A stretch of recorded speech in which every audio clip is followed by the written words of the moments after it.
Welcome to the PharmaSource podcast. Today I'm joined by Julia Schaft, Managing Director at BioRN Cluster Management and the BioRN Network, and we're going to have a conversation about the German biotech ecosystem. BioRN is the science and industry innovation cluster in the Rhine-Neckar region around Heidelberg, one of Germany's strongest biotech life science hubs, and was host for the recent DBT German Biotech Days, which I had the pleasure to visit. Julia is also a spokesperson for bioDeutschland's Working Group, and we're going to have a wide-ranging conversation about the state of biotech in Germany and why Heidelberg is such a great place for innovation. Julia, welcome to the podcast today. Hi, Luke. Nice being here. And it was a fantastic event. I've got to say, it's the first time I went to DBT, but was really impressed by not just the event, but also Heidelberg. I had a chance to walk around and to see the castle. It's a great location. Yes, thank you. We really made a great effort making this one of the best biotech days ever. And I think we succeeded. The weather was kind to us. The feeling, the atmosphere, everything was great. So almost felt like a bit of a revival of biotech back. So felt great. Yeah. I think there was certainly that feeling in the air, I think, when it was some of the opening keynotes and we're talking about the current state of what's happening in the US and almost like a revival of European biotech. I mean, what's the feeling at the moment? In terms of revival and I think German biotech is changing. We've been riding the wave of Corona, the pandemic, for a while. And I think now we're solidly back. And the world knows that they can't do without biotechnology, and that biotechnology is not only in the field of health and innovations, but also other fields, going to save the world again and again. Although people do forget that quite quickly. I wonder if we could start off by walking through your own personal journey. So from a PhD in molecular biology to where you are now. It'd be great if we could just give an overview of your journey, please. Yeah, so I did my PhD at the European Molecular Biology Laboratory in Heidelberg here. Very much basic science, not much applied. It was all about developmental biology and how embryos evolve and how genes switch on and off in order to orchestrate the whole embryonic development. We decided to move to Australia at the end of my PhD. It was a lifestyle decision, more or less. I wanted to have the international experience. In Australia, then, it was originally planned to be a 3-year stint. It turned out to be 11 years just because, Sydney is making a very good case living there. I had a couple of job opportunities there. And what really fascinated me about the job that I'd accepted was at an IVF clinic, Sydney IVF it's called. And I worked in a research lab there where couples donated embryos to research that were affected by a genetic disease. So they did pre-implantation genetic diagnosis to make sure that their babies, that they don't suffer from a disease that's maybe running in their family. And those embryos that were affected weren't obviously implanted. And they wanted to make something with these embryos, to contribute with these embryos. And so they donated them, and we derived human embryonic stem cells with them. Which is an opportunity that was, in Germany, it's not allowed, or it wasn't at that time, to do a pre-implantation genetic diagnosis, and human embryonic stem cells was a very difficult field. So yeah, that was very exceptional, that experience I had over there. Returning to Germany 11 years later was also, a life decision, private decision. We just wanted our kids to grow up in the environment with the values that we experienced. And I returned back to EMBL, the EMBL first. But then I joined BioRN about 10 years ago now. Been managing director for 6-7 years. Yeah, and what fascinates me there is, that region we live in is exceptional, the Rhine-Neckar region. It has excellent science, but what it doesn't have is enough spin-outs, enough technology transfer. And I think BioRN is really at that interface between industry and academia that can make a difference there and can assist in the translation and transfer. So why is the Rhine-Neckar region, Heidelberg, such a strong life science hub in the first place? Every good innovation needs two things: world-class science and then the power of industry to make it happen, to bring it to the market. And the Rhine-Neckar region has both in very high density, unequaled in Europe, I think, only similar to Boston and Silicon Valley, for example. So we have 15 leading life science research institutions, research centers here, with 45 Nobel Prizes. Really? 6 of 10 of the 10 most cited scientists in oncology, for example, are from Heidelberg. So that's world-class science, undisputed.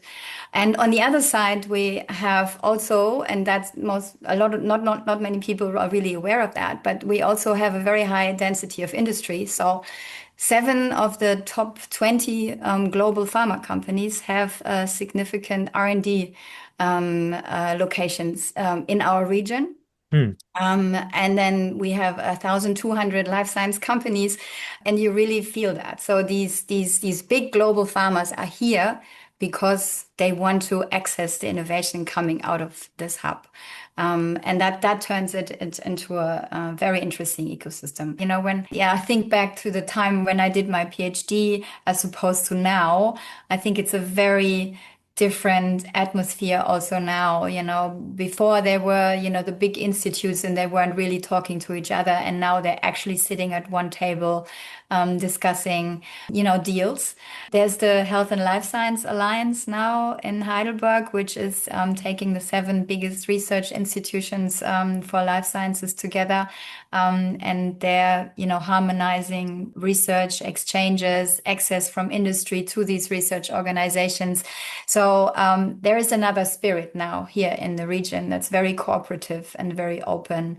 And universities are actually taking it very seriously now that, you know, it's expected of them to return things to society, you know, that they're paid by taxpayers' money. And it's their duty now to return that investment by, you know, making innovation possible. And taking that point that you made about there's not enough spin outs or not enough tech transfers, what is it that's holding back that innovation from being commercially viable? Oh, there's a lot of reasons. I mean, capital is probably the most important. We don't have enough investment capital for startups here in Germany, or I think in Europe in general. It is starting to change. So we see more VCs that are truly early investors. You know, a lot of them say they're early investors, but what they really mean is, you know, when in the early clinical stages, for example. But, you know, with Karma Fund and there's a couple of other HTGF, High Tech Gründerfonds, they are true early seed investors, and that's starting to make a difference. So that's the capital, but of course it's not, you know, comparable to the capital landscape in the US, when, you know, it's very easy to raise a couple of million. So in Germany, we have a fantastic public funding system, you know, at first for the very early stages, you know, pre-seed and seed. These programs, they sort of carry the first couple, you know, first million, maybe 2 million. But then before the project or the startup is ready to be taken over by industry, by pharma, it takes another sort of 10, 20 million. And that is really hard to get. That's where really most of the projects are falling through the cracks. So that's one thing, money. I think what is still also lacking in Germany is a true incentivization for research institutions, universities to do technology transfer, to spin out. So it is still that, you know, the value or the excellence of a research center is measured in, you know, how much third-party funding you attract, how many publications you have. It's not how many spin-outs you do, how many industry corporations, how much licensing deals you make. So, interesting. And that has to change. I think that would be a very important step to take to drive more of these spin-out activities. When I spoke to your peer, Oliver Schacht, he spent time in both the US and in Germany, of course. He puts it down to almost cultural differences, that sort of culture of entrepreneurialism in the US, similar to the point you make. In Germany, people are much more reliant on federal pensions, a much safer, I suppose, approach to investment, perhaps. Yeah, that's investment, but it's also in, spinning out in general, the team, the people behind it. They are not risk takers. There's not enough risk takers in Mm, Germany, I think. So, the cultural thing is also, if you fail in America, that sort of makes you better because you have that experience. You won't do that mistake again. If you fail in Germany, that's the end of it. Failure is almost a badge of honor, isn't it? Fail fast and move on to the next one. Yeah, no, exactly. And, being in the, university system, it's a very safe, it's a very, good system to be in. There's a lot of money, security, if you have a Mm, family to feed, you're not very likely to step out of that comfort zone and, into the void. Funding a company is high risk, long hours, not very much money. So it's hard to yeah. make that decision. So So Germany's new coalition agreement, which was published, well, around about the time of DBT, exactly. really emphasized. Now that the dust settled on that, what's the general feeling about that the that focus, and are there opportunities which are emerging from that? Yeah, so I'm still very optimistic. So if you read through the coalition agreement, you now see biotech mentioned in, 20 or so spaces, where before we had one or two or none Mm, mentioned. So that I think it got through to the government now that biotech is an important industry they should focus on. One of the It's a growing industry, it doesn't need any money injections like the car industry at the moment. It's creates a lot of money. It has a lot of it secures a lot of jobs. It doesn't take much energy. It doesn't take resources. It's highly valued. So I think it's now on the top of their agenda. Um, there's still no biotech agenda in Germany, like in okay. some other places. In Europe, they have a biotech agenda. In the US, I don't know, who knows what's happening in the US, but they used to have a biotech agenda as well.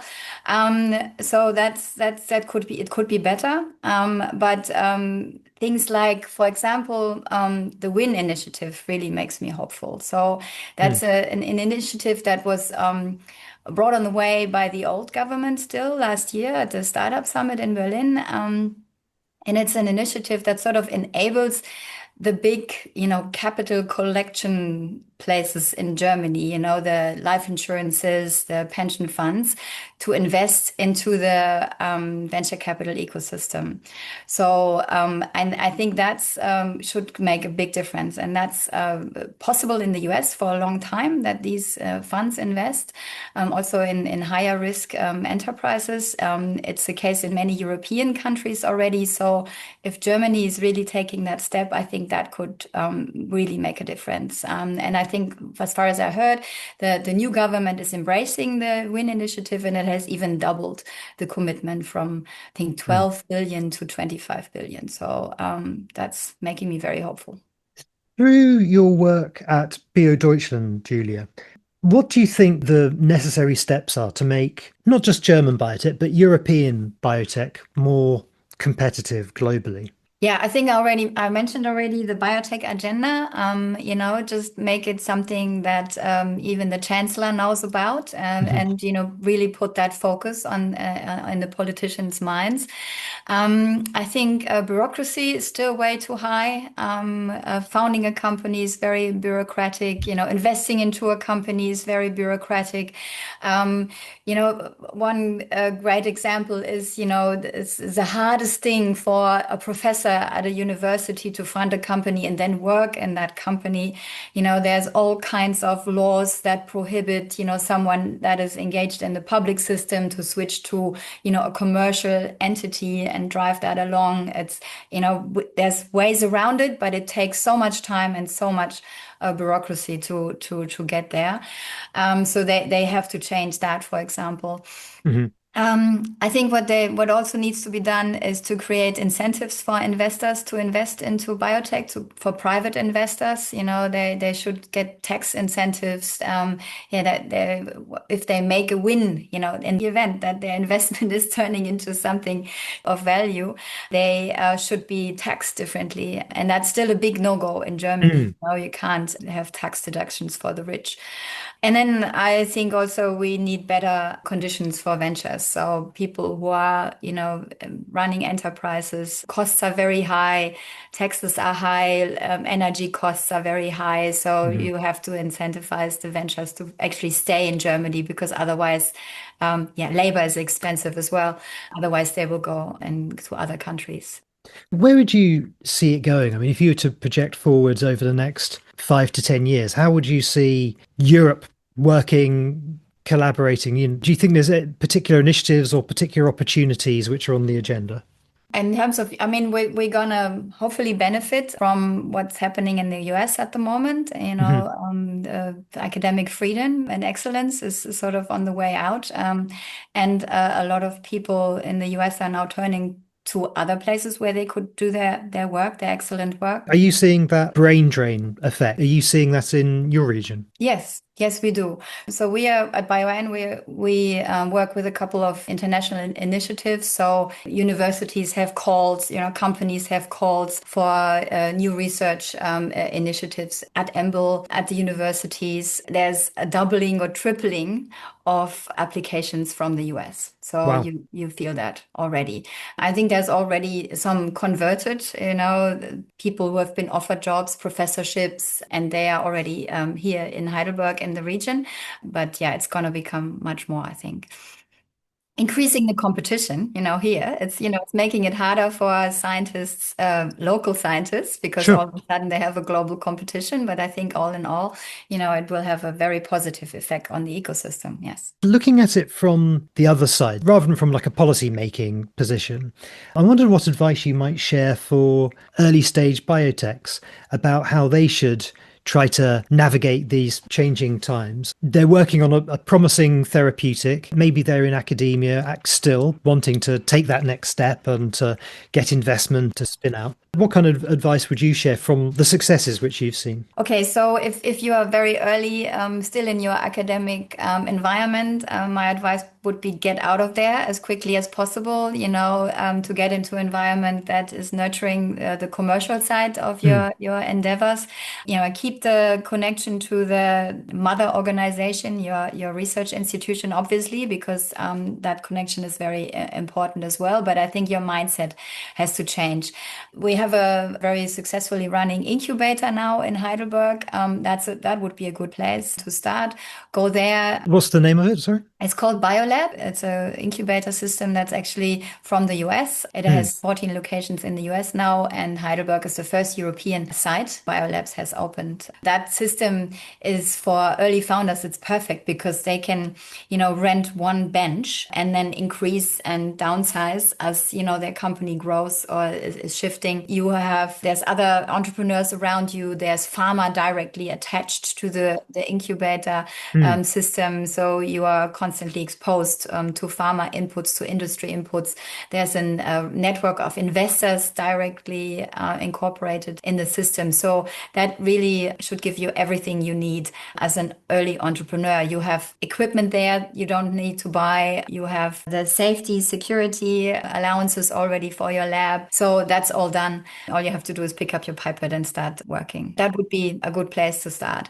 And then if you're looking for investors, I mean, to be perfectly honest, for me, the important thing is the innovation gets to the market and gets to the patient. And if the US is the market for you and the place where you can get investment for that endeavor, then go there. For those who are staying in Europe, I mean, yes, congratulations. I think we applaud you. You're a very tough cookie if you make it in Europe. But exhaust the public funding system much as you can. There is a lot out there. You can, also take consecutive funding programs everything from the EIC grants on the EU. Then in Germany, there's Exist Go Bio. Sprint now has a fantastic new program for startups. Local startup funding programs like in Baden-Württemberg, Startup BW. So use that as much as you can. And then, if you can't get the VCs yet because you're too early, I've seen a couple of startups now tap into the crowd funding sources. So, Oh, really? yeah, so there's a couple of new endeavors there. Yeah, or just engage your private circle of friends, friends and family to get through that first a couple of million that you need, and then hopefully you're far enough to then make it to the VC stages. Yeah. Dr. Schaft, thank you so much for your time today. Thanks, Luke. It was a pleasure. Likewise, thank you.